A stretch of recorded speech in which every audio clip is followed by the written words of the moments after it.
This is a Cornerstone event that was held in Portland, Oregon at the Portland Game Store. It was 5 rounds of Swiss with the top 8 cut.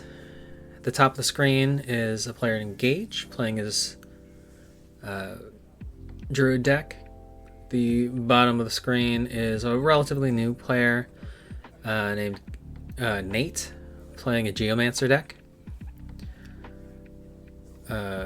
Looks like Nate was on the play. First turn for Gage playing a desert summoning Tawny. Nate realizing he forgot to place the rubble for the Geomancer. Gage being gracious and letting him go ahead and just take care of that from the previous turn. And then choosing to draw a site for his turn 2, which I don't know if is necessarily optimal for Geomancer. He's still kind of like figuring out exactly how to do it. Geomancer has a very specific playout pattern in order to kind of hit those 6 sites consecutively. So like you have 3 sites that you begin with in your hand, and then using the rubble that it generates, you can also kind of get 3 free sites essentially, but you have to play it out on the grid in a somewhat specific pattern. Turn 2, playing defensively to the side, playing an Alvalan Dryad, which is like decent ramp if you look at his setup right now. So he's got 2 mana from sites with an Alvalan Dryad. It's going to be very difficult to interact with Alvalan Dryad. You would need something like a lightning bolt that could target sites in the realm freely. So it's going to take Gage a minimum of probably 2 turns to create a path and get to that space. Looks like an updraft ridge into the forward center for Gage. Nate drawing a spell for turn here. And with this next site that he's going to play out on turn 3, he'll have 4 mana. He'll have ramped up to 4 mana. And looks like he has a site. It's a Gothic Tower he's considering playing out.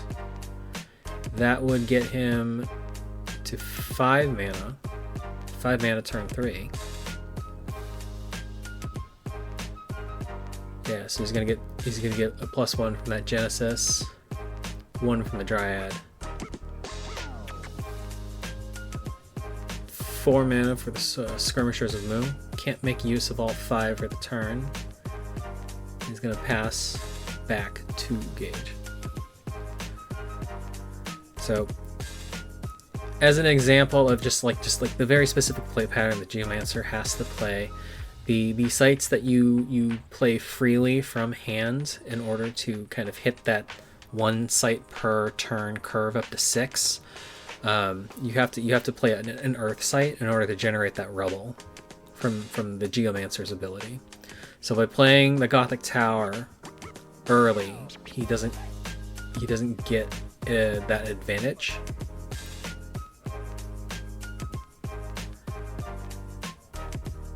Gage playing out another desert, pinging the Skirmishers of Mu for 1, using Tawny to cast the Firebolts for the last 3 points necessary to kill the Skirmishers.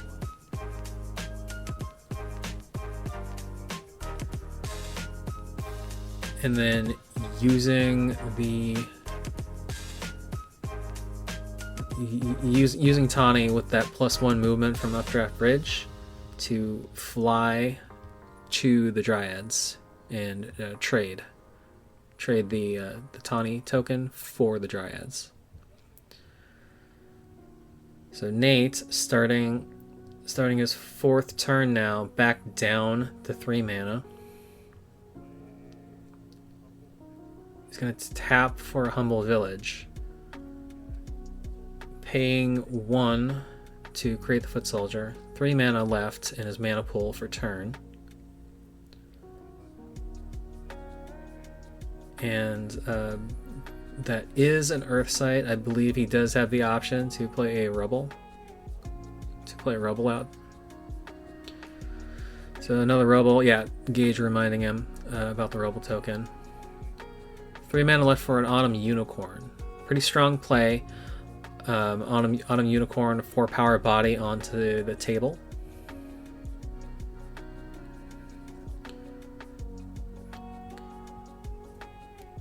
Gage beginning his next turn. So Gage's Druid deck is it's a fire air Druid deck, so it has a lot of like that, has a lot of those aggressive fire cards, but then it also is splashing air for some extra utility. I believe he has things on the upper end like Dapperel Vampires, which are very strong with the healing strikes that those provide. And then being in air also opens him up to certain things, and I don't remember exactly what's in the deck, but maybe like lightning bolts would be common, grapple shots would be common when you're in air, when you're splashing in air into a deck. He's got a lot of tools in his hand that we can see here. He's got a Monstrous Lion, Red Cap Poweries. He's got the Gothic Tower for ramp. I believe on the upper end there, that is maybe a Cone of Fire. So it's going to take him a while to be able to cast that. I think it's a casting cost of 6. But that is kind of an answer mid-late game if Nate is able to establish any sort of large board presence. Gage going to go ahead and play out the Gothic Tower, resummon Tawny. I believe that takes him to 5 mana for turn. He's eyeing that Monstrous Lion. Monstrous Lion with charge out to trade with the Unicorn, remove that off of the board, and then passing turn back. Nate drawing a spell for turn. Now he does have that Rubble out, and he can activate the Geomancer's ability to top deck an Atlas site to essentially get a free site out, which is what he's doing. The site is Holy Ground. No help on the Genesis because they're both still at 20 points of health for this game, and you cannot heal above 20 in a game of Sorcery. 5 mana for turn. Another Skirmishers of Moon. We got 4 mana there, 1 mana left. Attacking for a point of damage with the Foot Soldier token.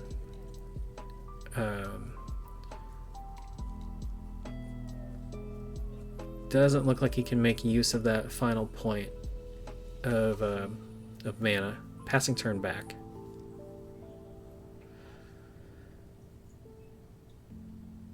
Gage is going to set up and begin his turn here. I think that the positioning on Skirmishers of Mu could have been a little bit stronger if he had just played it out to the Gothic Tower. I don't know if he wanted to be within range to be able to get a strike onto Tawny, potentially, with the Skirmishers like free range strike ability. But if it was on the Gothic Tower site and Gage wasn't able to remove that minion on this turn, on the next turn when it attacked, it could attack into Updraft Ridge for 3 points and then also do a ranged strike onto the Druid for 3 points. So that would represent a potential of 6 points in. Gage, however, does have an answer to do another trade, so he's going to trade Red Cap Poweries on the charge. And then also using Tawny to trade with the Foot Soldier token. So Gage playing a pretty 1-for-1 trade control game so far in this match, trying to keep the board pretty clear. Druid offers the benefit when you're playing a Druid avatar. It does offer that benefit of like every turn when you play a new site, you still get a resummon on Tawny essentially for free. So you have a lot of value baked into your turns by being able to use that token and then resummon that token on site summon. The Geomancer Nate now playing out a windmill. So he is up to 6 mana. It does look like he has another unicorn in his hands. Unicorn, great minion to have. 4 power is in that range in the game where it is a little tougher to deal with for like damage removal options, and it does represent a timer threat for your opponent, like swinging in for 4 points of damage per turn. Puts a lot of pressure on your opponents to come up with a response to that, because there's only so many turns you can take 4 points of damage to before you are dangerously close or at door. Gage playing a lone tower. I believe that's the lone tower alternate art from SCG Con or the Crossroad events. And here we see out that cone of flame that we saw in his hand earlier, and he's just using that cone of flame to clear the entire board with Tawny. His movement with Updraft Ridge is perhaps not super common. Perhaps that's not super commonly known, but it is a legal move to use an airborne minion if it is within range of Updraft Ridge, and then calculate in that +1 movement power into your movement path when you declare your movement. So you can declare your movement and intersect through Updraft Ridge, and then use that +1 ability as if you already had that +1 ability, because you're going to gain that +1 on the movement path when you start your move and mover and attack ability. Nate playing out an Apprentice Wizard. Drew a card off of that. He's tapping for a sight. Still 3 mana left on turn. I don't know if he has anything that he can play out there. I think I see a blink in his hand and just another village. I didn't quite catch the last spell card that he had.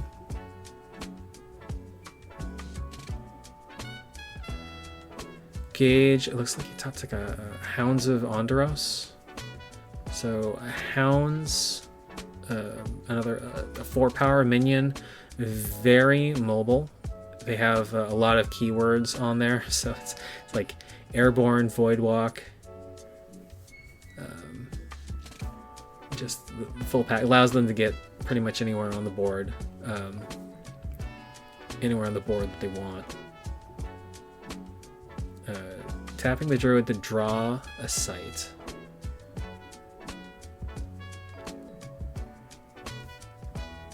Tawny moving through Updraft Ridge again, and again taking advantage of that +1 movement along the declared path to get all the way over to the windmill, swinging in for a point of damage. Playing out the Hounds of Onderos. Gage can play that into a Void Square because the minion has a Void Walk, putting it in a position where it can move and attack Nate's sight on his next turn here. Now, when playing the Hounds adjacent to a site that Nate controls, he does have the ability to play a site under the Hounds, if that makes it easier for him to interact with. So, for example, if he had, if we were able to play a site out to it, and then play, I want to say, a berry. That would be a way to deal with the Hounds. Instead, he's playing a village, playing the one that generates the Foot Soldier token. A lot of mana for turn still. It's got 6 mana left for turn. Attacking for 1 with the Apprentice Wizard. And then playing a Moon Clan Werewolf. I know he's sacrificing the wizard to summon it. Moon Clan Werewolf has an alternate casting cost. You can sacrifice a mortal to summon it without having to pay the mana for it. I'm not quite sure why he's choosing to do that. He might be overlooking how that works, because you don't have to sacrifice a mortal in order to summon it. You can just pay the mana cost in order to summon it. And it doesn't look like he had another play. He passed turn over, so he had 6 mana left in his mana pool. So there was really no reason to have to sacrifice the Apprentice Wizard. He might have just gotten caught up in the moment, and thinking that was a requirement for the werewolf, and just caught up in the flavor about of sacrificing the mortal and transforming it into a werewolf. It's not technically a transform ability in the game. It is a sacrificed paid cost to summon, but that's kind of the flavor of that card. There was not a transform ability like Shapeshift in the Arthurian Legends set. When beta came out, there wasn't a mechanic like that yet. So kind of before that, there was just kind of this flavorful alternate casting cost option in with the werewolf.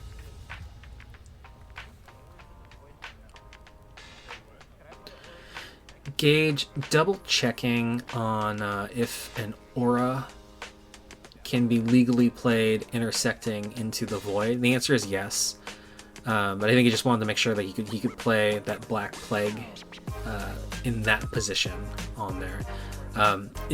Generally, for an aura, yes, you can play it into the void. It just has to be touching at least one site in the realm on the intersection that you are placing it on. And then playing out a Colicky Dragonets, which is going to be, I think, 5 points of damage in for this turn. It's 1 at the end of turn for the Colicky projectile, then 4 coming in from that attack from the Hounds of Alderos. The end of Gage's turn, Black Plague will kill the werewolf, and then is going to pass turn back.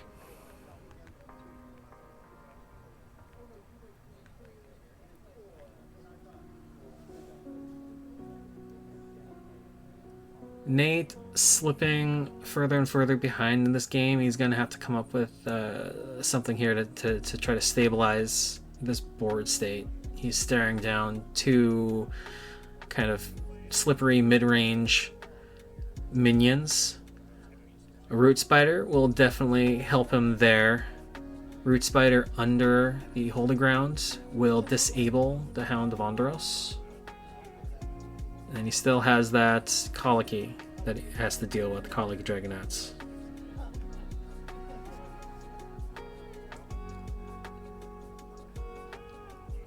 He's tapping to move his...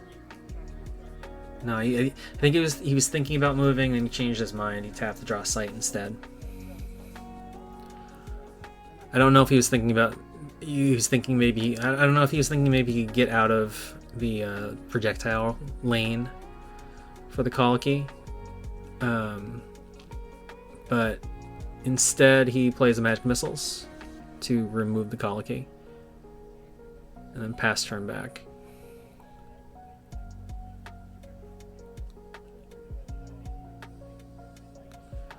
Both players here running pretty low on cards in hand. I think Nate has maybe one spell, one sight in his hand at this point, and looks like Gage has 2 spells in hand. I do see a Dapperel Vampire poking out here.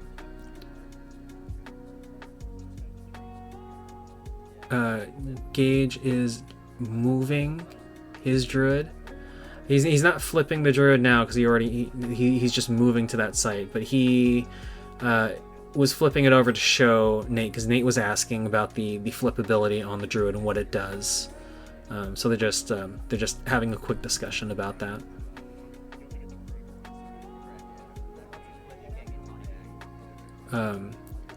Gage is still full mana for turn. He's got a lot of mana at this point. We're looking at 7 on board here from sites.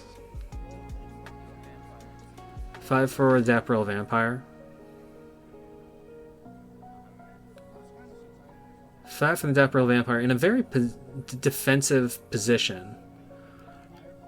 End of turn, the Black Plague dispels itself with no legal target. Gage changing his mind really quick before he passes turn. He's going to reposition the summon site there and move it over to the Joyous Guard, which makes a little bit more sense because on his next turn he now has an attack path into that village. Although I suppose on the Gothic Tower, he still is located centrally to that updraft ridge, so never mind. He could have made it to strike other site options with that placement too. Nate playing out another village, paying the 1 to create a token. He's going to end up in trouble here with the Dapperel Vampire pretty soon if he can't come up with a solution for it. Playing a Moonclan Werewolf, this time just paying the mana cost for it.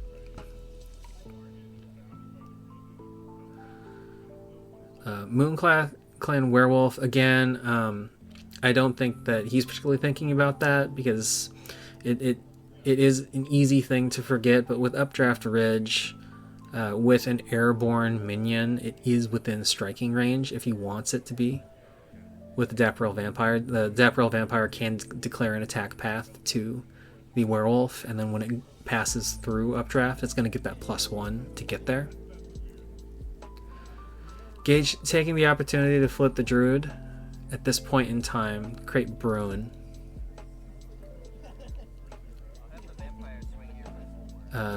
Not taking advantage of Updraft with the Vampire yet, instead just swinging forward onto that village site. The strike to the site will heal him back up to 20 points. And continuing to chip away at Nate here. Nate down to, I believe, 7. 5 mana. Gage just continuing to apply pressure on the board with an Escalon Phoenix. Again, another airborne creature. He's going for like an airborne synergy here with his deck. He's got a lot of airborne units that can all take advantage of that Updraft Ridge. So it was a very, very, very good placement for him at the beginning of the game here.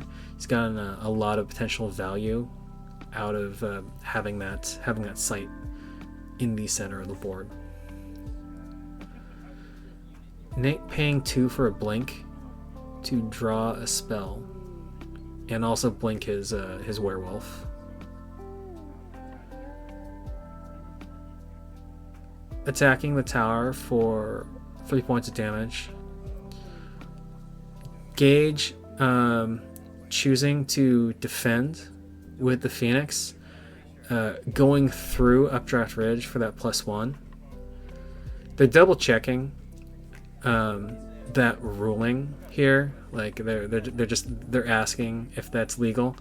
I think conventionally, you know,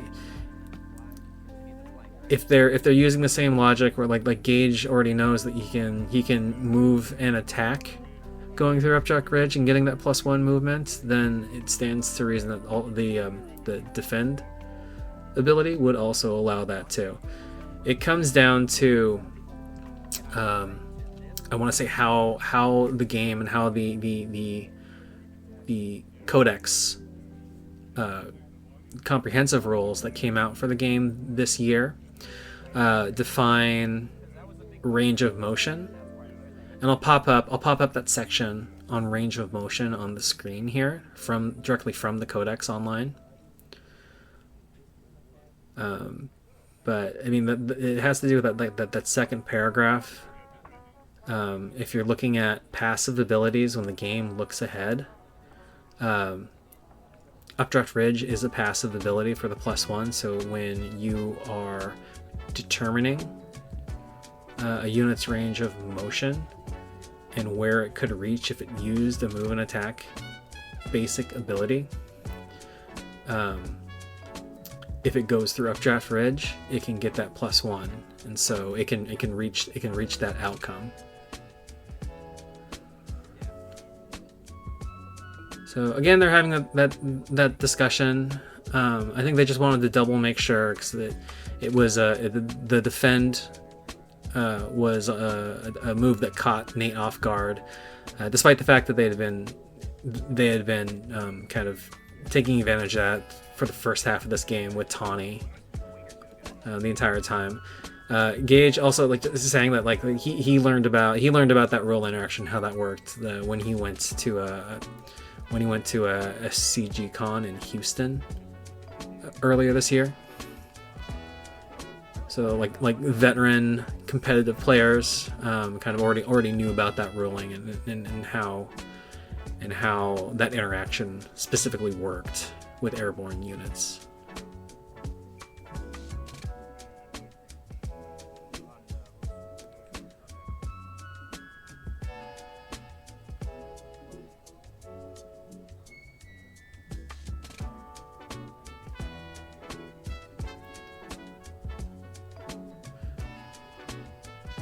So yeah, sorry that it was a trickier question to answer at the tournament itself, so we did take a little bit more time to go ahead and do it.